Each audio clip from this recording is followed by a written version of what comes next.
Number 1, choose this moment. Have you ever heard this statement? There is no reaction. There is only action. How about this statement? In every moment, you are in control of your actions.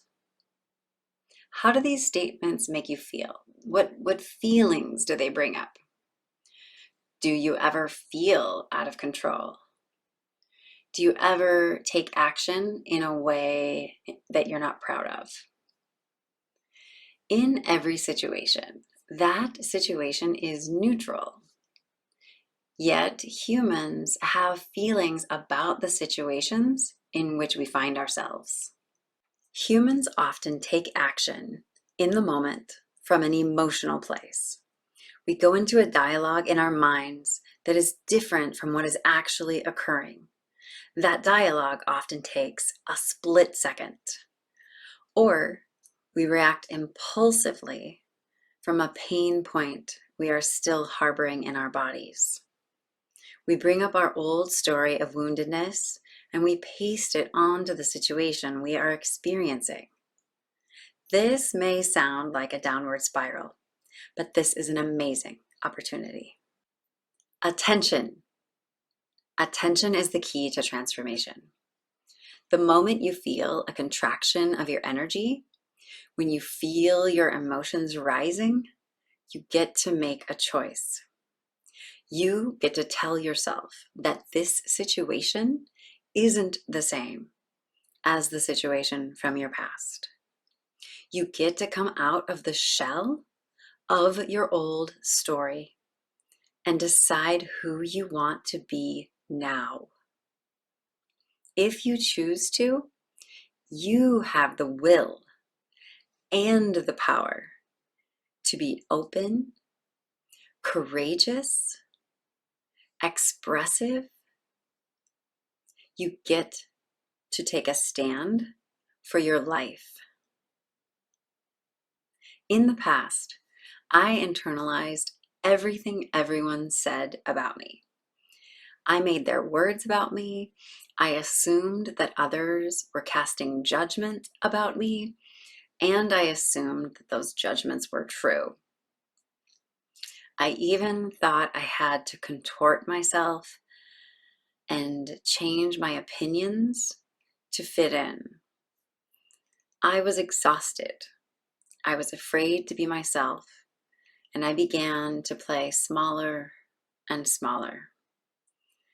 And I started to realize that if I ever wanted to live an authentic life, that playing small and hiding and not being true to myself was never going to work. So I knew something had to change. My limiting beliefs stem from sexual trauma I experienced when I was younger. The sexual manipulation happened at a daycare center at the hands of one of my providers. I don't recall anyone talking to me about the abuse.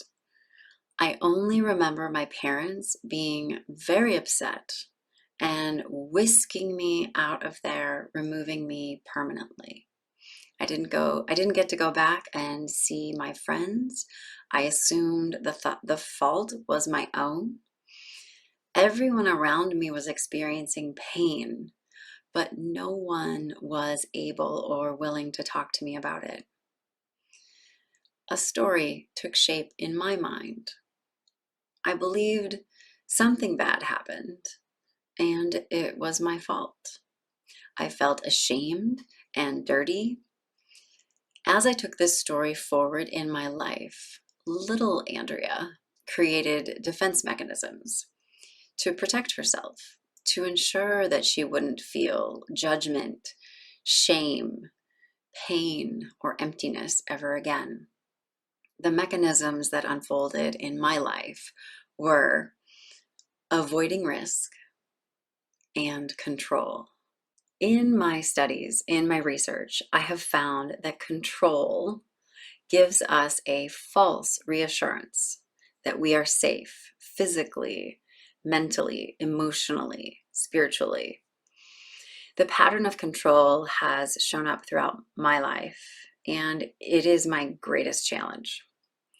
For example, homeschooling my children while schools have been closed has meant that many moments in my life are not going the way I planned.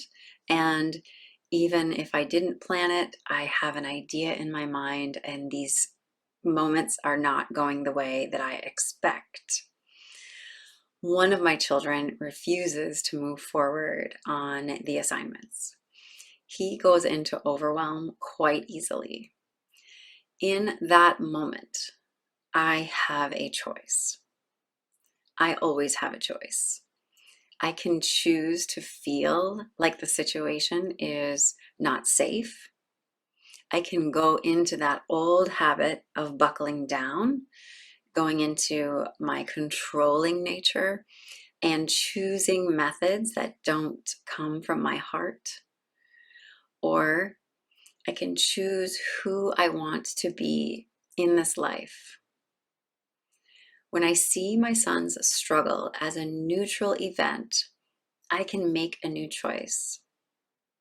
I can come back into the loving person that I am. And you have that power as well. You have the power. Tap into how powerful you are. Recognize it in yourself.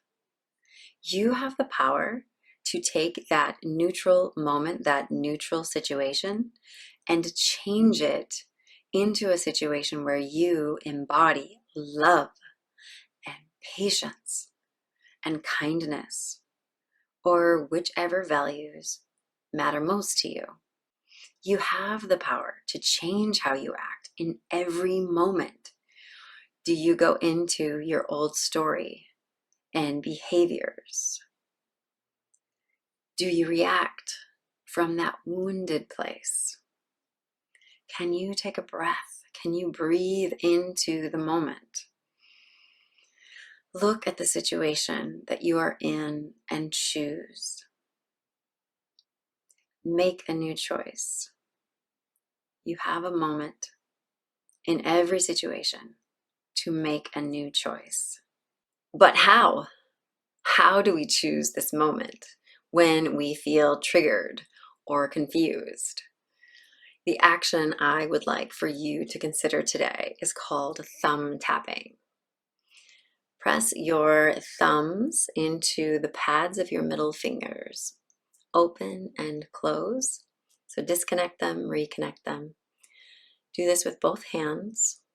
So 2 thumbs, 2 middle fingers, and continue to open and close them.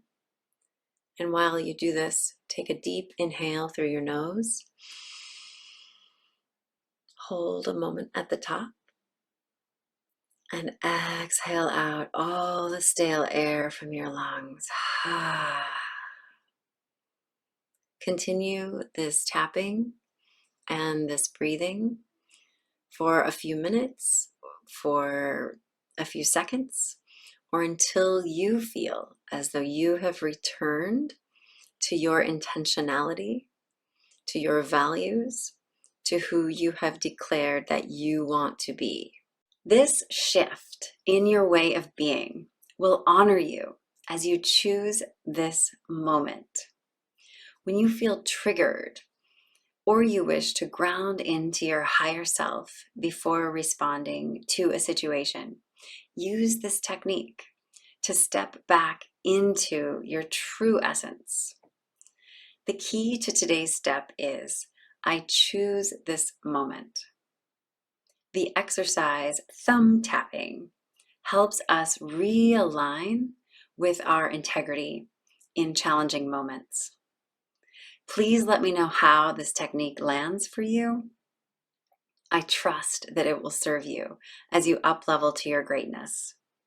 Thank you for joining me for the first of 10 ways to move beyond your old story, up-level to your greatness with Andrea Luzon.